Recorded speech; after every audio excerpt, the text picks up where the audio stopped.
La primera temporada muestra al grupo de 8 ladrones, cada uno con su nombre oculto dando lugar al nombre de una ciudad, capital de referencia en el mundo, invadindo la Casa de la Moneda de la España para hacer que suceda el mayor robo de la historia. Todo esto se debe al grande hecho de que no entran para robar la caja fuerte, sino para ganar su propio dinero.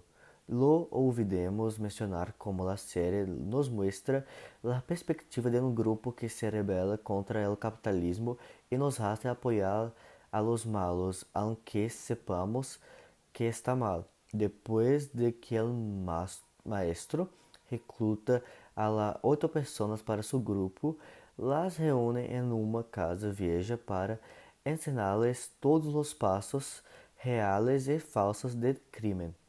De hecho, se convierte como maestro con pizzaria y para enseñar cómo salir de diversas emboscadas que predice que hará la policía. Desde el principio ya puede ver como el personaje es extremamente calculador y lo inteligente que es en diversas situaciones de riesgo. El robo comienza cuando un grupo de estudiantes realiza un recorrido por la Casa de la Moneda. El grupo entra y comienza el asalto, pero el movimiento maestro de ese momento son los reneres de la clase de la escuela.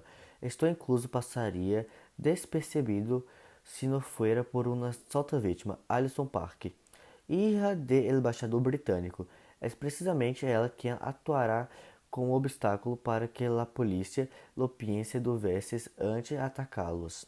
El banco está selado e pronto se llama a la polícia. Como sempre, se presente um oficial do policial para falar com os agressores e tentar negociar. Raquel Murillo cumpre muito bem seu papel